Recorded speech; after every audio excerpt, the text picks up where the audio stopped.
line doesn't go all the way across up to through the top. In some cases, it comes up and curves like that. So be on the lookout for that. But that's still just another example of writing with the feet. What's important to remember is that this has that F sound, like in fox, and to associate that sound with the letter. This is another tricky one. We have already seen the letter C with the X sound in English. This is not that sound. This is a he. He. This has a different sound than is normally made in English. This sound is in a lot of the Semitic languages, and it's in German, probably French as well, but this sound is sort of like a cross between an H and a K. He. He. And what I'm doing is I'm placing my tongue almost to the roof of my mouth. He. When I make that sound. Or it's like hardening out an H. Right? Just either think of it either as hardening your H or softening your K. He. Or think of it as you're a cat trying to clear your throat. You know, you have a hairball. He. Okay. But get used to making that sound, a hardened H sound, when you're pronouncing this particular letter, the he. So it's not the same as lock, as in Scottish Lake? Or? It isn't as hard as the K sound. It is softer than that. But in actual experience, a lot of people usually pronounce it similar to that, like a K. Or like Bach.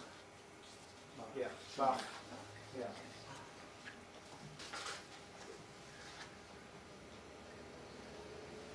Lowercase, he is similar, and in fact, again, this is a little more ornamental in style. Normally, you just have the two diagonal crosses there. Now, this letter, by the way, is why some people,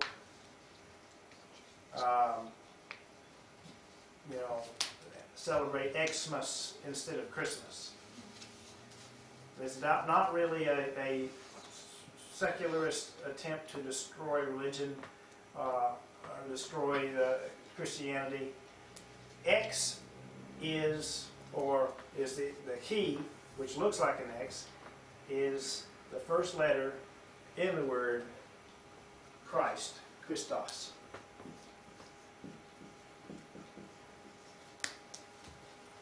Chi, Rho, Iota, Sigma, Tau, Omicron, Sigma. Okay?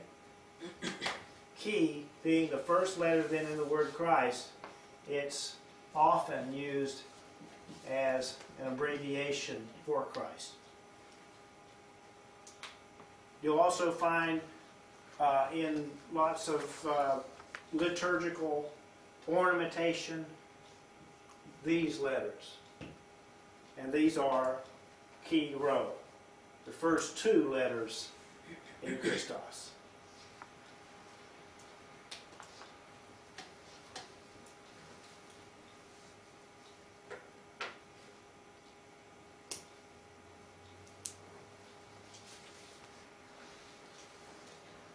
C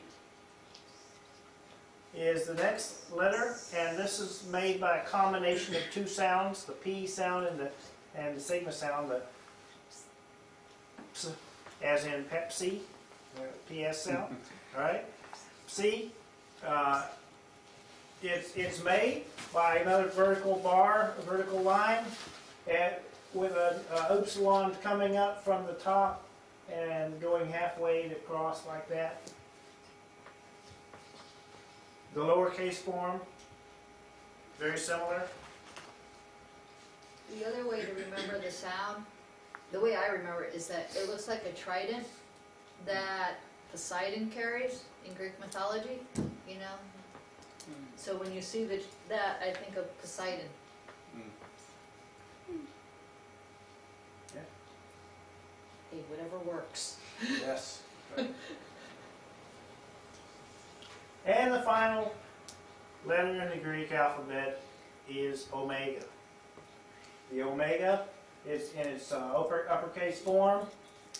Looks like an O, which has